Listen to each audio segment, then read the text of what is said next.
I am willing to bet you that you have seen one of these videos before. You have seen the snow, you've seen the battle horns, and you have seen the rising and or setting of the black sun. But what is Hyperborea, and what is a Hyperborean edit? Is this just a fascist vaporwave, as I'm being told from Reddit? Is this an esoteric cope? Or is the algorithm trying to tell me that Atlantis is trying to prepare a new generation for spiritual warfare? We interrupt our program to bring you this important message. This video started off as a simple podcast of me just trying to do a quick history lesson of an occultist. And I was going to tie in some of her very strange esoteric and occult ideas on race and how race is tied to spirituality and a bunch of other weird stuff. Upon my research, I found out something much deeper and much stranger. There is a meme that the left can't meme. And I think I might have found out that the left is not trying to meme.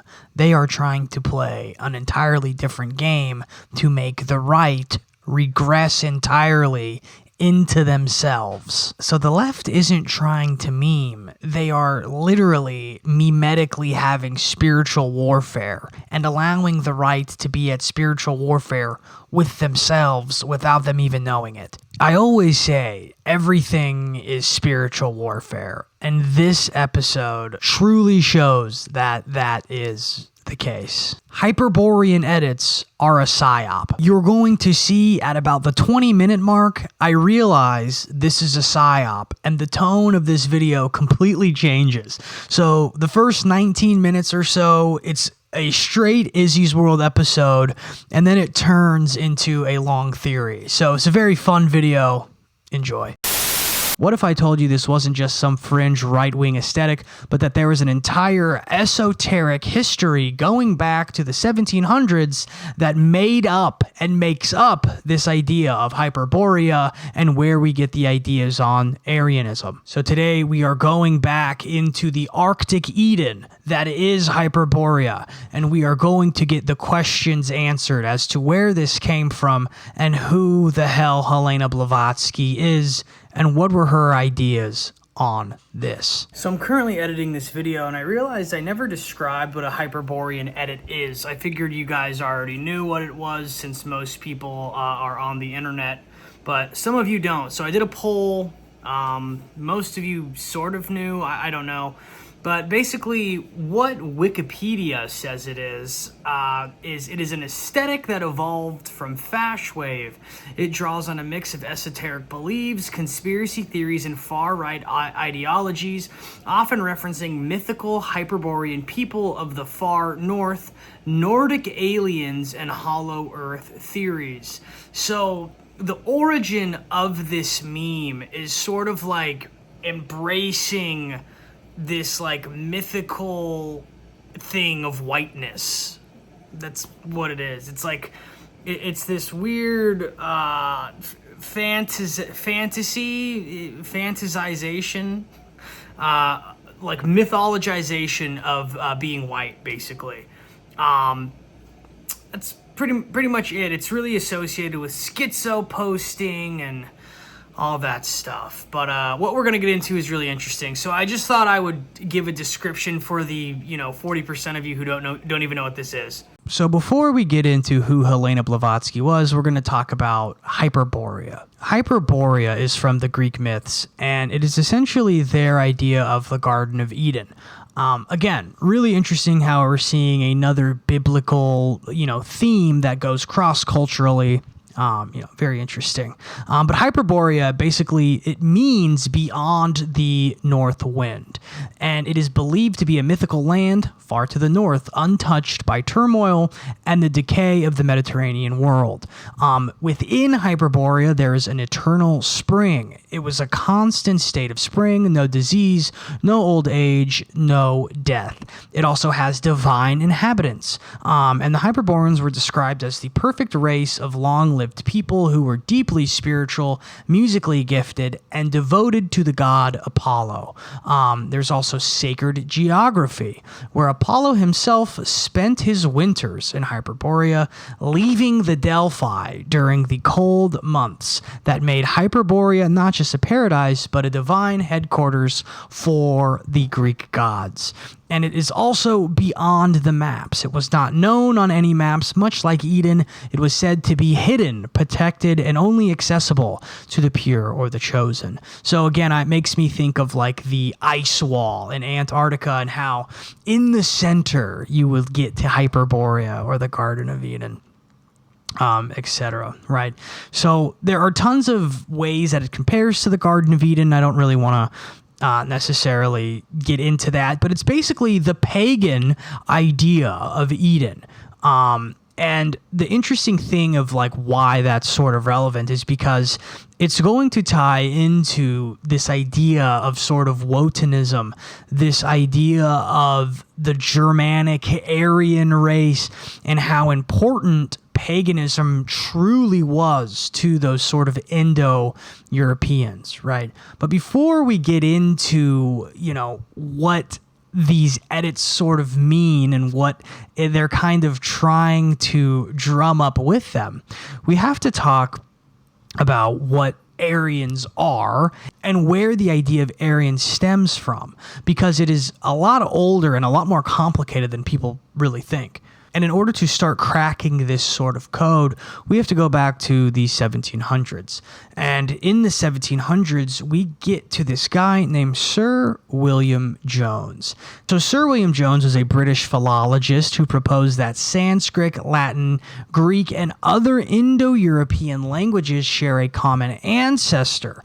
These individuals are from the Indo-Iranian area geographically, and he referred to them as Aryans, and this was a language, not a type of person. And then what ends up happening is it gets mutated from a language origin, sort of like Semitic, right? It's the same thing. Semitics are individuals who speak Semitic languages, okay? Now we get into the turn where Aryans get turned into a race. This is very much paralleling something else, if you can think of it. It's very similar. You then get into Arthur de Gobineau, who was the person who created this sort of racial architecture, right? And he was a French aristocrat who wrote an essay on the inequality of the human races. And he racialized the term Aryan into white, superior, and master race, claiming Aryans were the originators of high civilizations. Okay, his work became a precursor into what later became scientific racism. And from here, we get into Houston Stewart Chamberlain. He was the person who popularized the ideas of Aryan supremacy. He was a British-born German nationalist who fused the German identity in with this Aryan myth. And we're going to, further get into the myth of Aryanism and Hyperborea in a moment. So we'll get there. But he was a person who wrote the book on the foundations of the 19th century, and he portrayed Aryans as these heroic Nordic figures who had one type of eternal enemy. I'm wondering if you can guess who that is. And then we get into the occultic side, and this is what we're going to be focusing on in this video. And we get Helena Blavatsky, and she created the esoteric Aryan. Now, the esoteric Aryan is written about in her book, The Secret Doctrine, where she talks about the root races, which are the spiritual stages of human evolution. Now, the Aryan race is the fifth evolutionary stage in her hierarchy of races. Now, it's a complete spiritual thing for her. So this now gives a spiritual underpinning to all of this stuff that has been building over the last couple hundred years, right? So in the 1700s, we have somebody who links it to a linguistic, thing, right? Then we have somebody who starts to turn it into a racial thing, and then it becomes a science, right? And now we have a mythology and a mythos underneath it, right? Now, what's really interesting is from Helena Blavatsky, we then get the Theosophical Society that she formed, which was then led by Guido von List and George van Zon-Leibenfels, right? Now, if you remember, von List is mentioned in the Rick Rubin the Rick Rubin video that I did, where I break down, his sort of esoteric teachings and the occult undertones of his book that he wrote. Von List was working with Franz Hartmann to create Wotanism, which is like the more of the Germanic pagan side of this. And the pagan side definitely has a massive, role in this. But essentially what von List and George did was they fused Blavatsky's theosophy with nationalism and anti-Semitism, right? And they imagined Aryans as these magical Nordic superhumans. So literally Nietzsche's idea of the Übermensch, kind of, right? And they were descendants of Atlantis and divine beings. And this is where Lanz coined the term theozoology, claiming Aryans were divine and their mortal enemy those individuals were demonic. And these ideas fed directly into the mysticism of the painter and his people. Now, to further paint this picture of these Hyperborean edits, we got to look at Helena Blavatsky. Helena Blavatsky is sort of seen as like the fairy godmother of New Age, okay? She created theosophy, which is a religious movement that essentially blended Eastern mysticism and Western mysticism and sort of opened the floodgates and opened the doors to Eastern thought in the West in terms of esoteric and occult studies. And I know there was other people. I already know that, okay? I get it. But she's seen as the person who created theosophy. And she created the Theosophical Society, which, Hartmann, the guy I mentioned in the Rick Rubin video, was the chairman of the board of control, okay? We have the guy mentioned earlier in this video who was the head who created Wotanism, which is sort of the occult underside of the painter, okay, and the National Socialist movement, blah, blah, blah, right? But what Helena really did was she introduced this theosophy thing, okay? And theosophy had a huge role within the occult. To this day, it's like insanely influential, and it's seen as a really big deal. Now, to break down really what theosophy was, it's a spiritual philosophy that is trying to seek the truth, okay? It's trying to seek the truth, and it emphasizes on the evolution of the soul through reincarnation, karma, and spiritual development across lifetimes. Now, in 1888, Blavatsky released The Secret Doctrine, and The Secret Doctrine contained the creation of the cosmos and the universe, right? The creation of time itself. But it also contained an entire volume that discuss the spiritual evolution of humanity, including the 7 root races and the 7 subcategories of these root races. So she believes that race in and of itself is its own sort of evolution, and that we are currently in the 5th iteration of humanity as a race. And this collective humanity as a race is known as the Aryan race. And this was then further filtered down into it being European, etc., etc. So what we're going to do next is we're going to break down each one of these 7 root races and each of the 7 subcategories under those root races. So the first root race is the Polarian root race, and this is an etheric, non-physical, not born, but divided amoeba. So think of like a germ, right? Like the stereotypical germ that it basically divides itself in order to reproduce, right? And the origin of this is Earth in its earliest form, possibly on a hyperdimensional plane.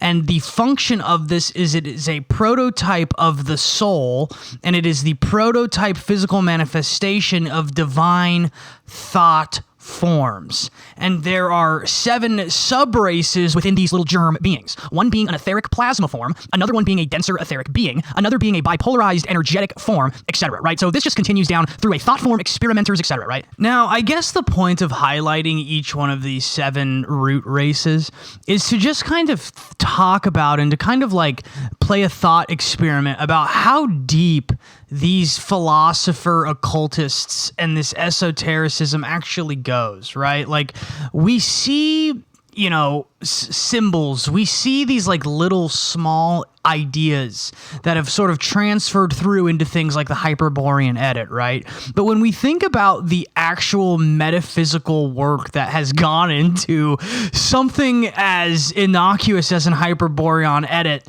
we can really see like how far these people went with their own ideologies. You got to think about that too. Like, there's no scientism behind this. This is just what Helena Blavatsky thought, was that there was amoeba thought form beings that were like the prototype of human race in general. It's absolutely mind-blowing. And the nature of these is more defined etheric beings, but there is still no dense matter yet. And these are the beings that are located in Hyperborea. And these beings were tall, luminous, semi-physical, and were precursors to the 3rd type of root race, which is the Lemurians, okay? Now, these beings were still not fully physical. They're almost like sort of like a ghost, like Anakin Skywalker in Star Wars, right? So, and then of course in the 3rd we get the Lemurian race. And the Lemurians were these giant hermaphrodites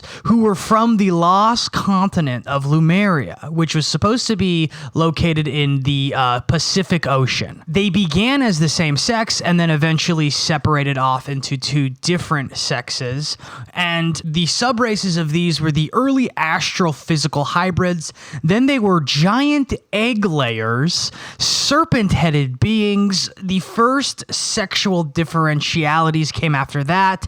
They were also fire worshippers, and they built massive megaliths. Now, according to Blavatsky, this is where we developed instinct and primitive types of magic. And Blavatsky links a lot of Native American and sort of indigenous tribes and indigenous peoples to the Lemurians. And this was like the origin of her racial mystic controversies, I'm sure you could imagine, right? Comparing indigenous people to this race of hermaphrodites that you invented in your head is definitely a little bit not normal, right? So when you call people like me crazy because I teach you guys this information, think about this person. Think about the things that she was doing in order to think of these things. From there, we get the Atlantean root race.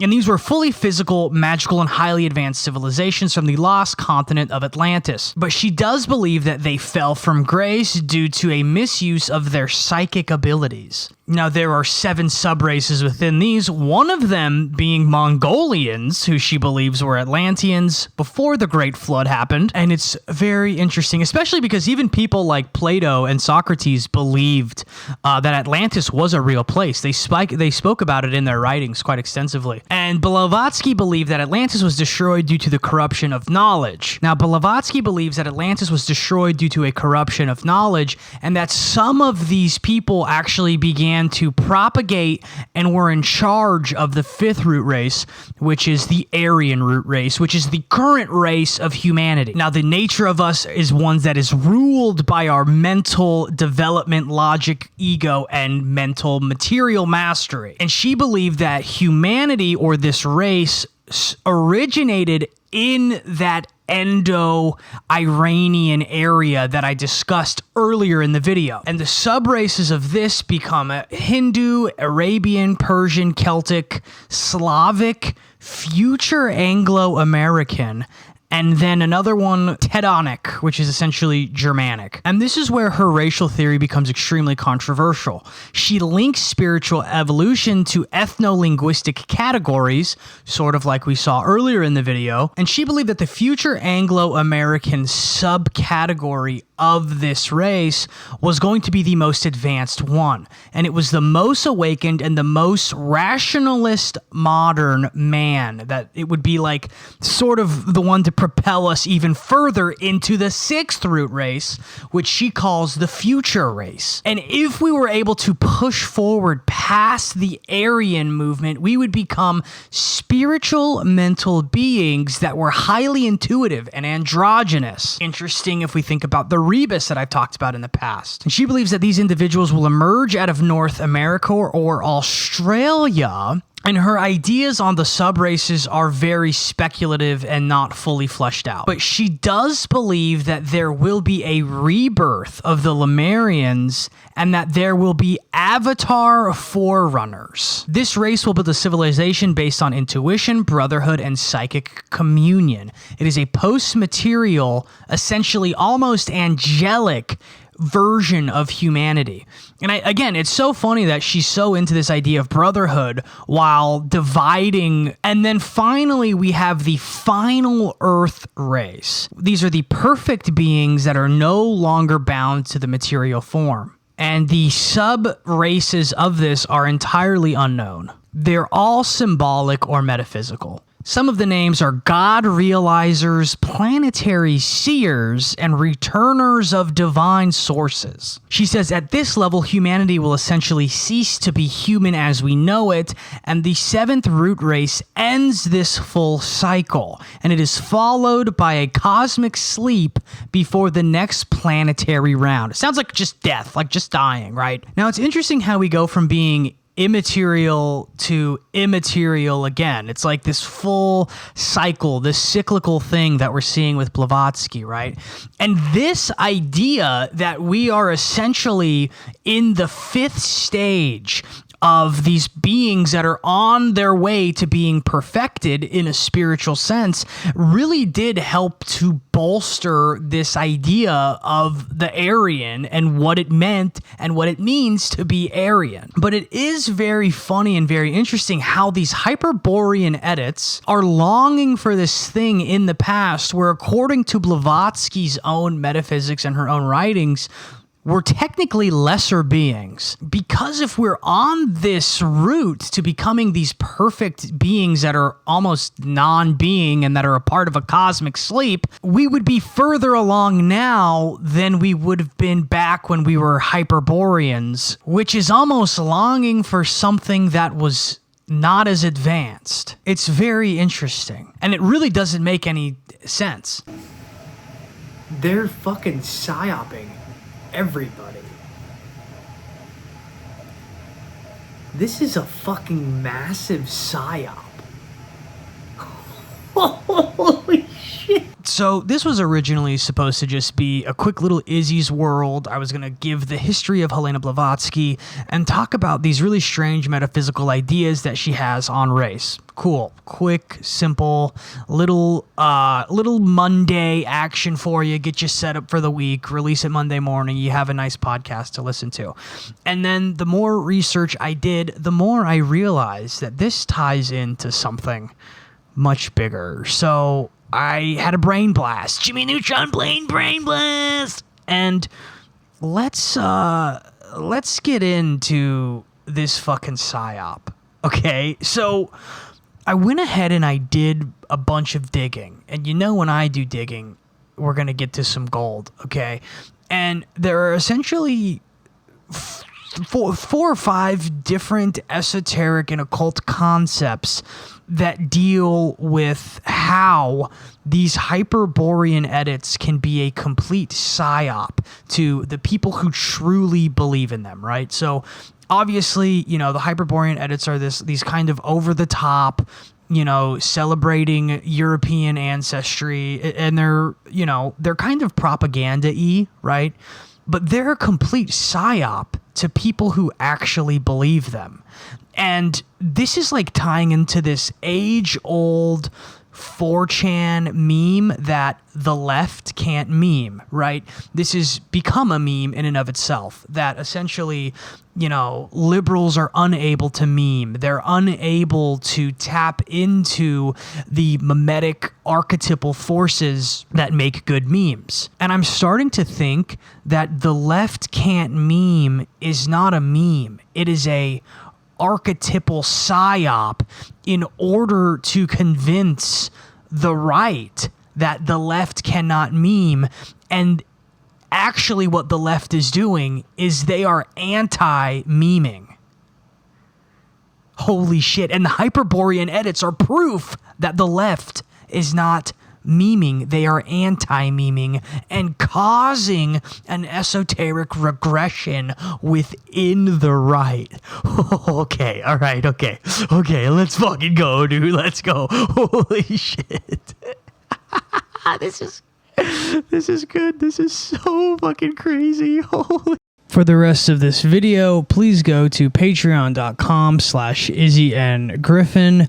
My YouTube really is just a place where I post samplers of these full esoteric breakdowns. So please go over there if you'd like to finish this. See you there.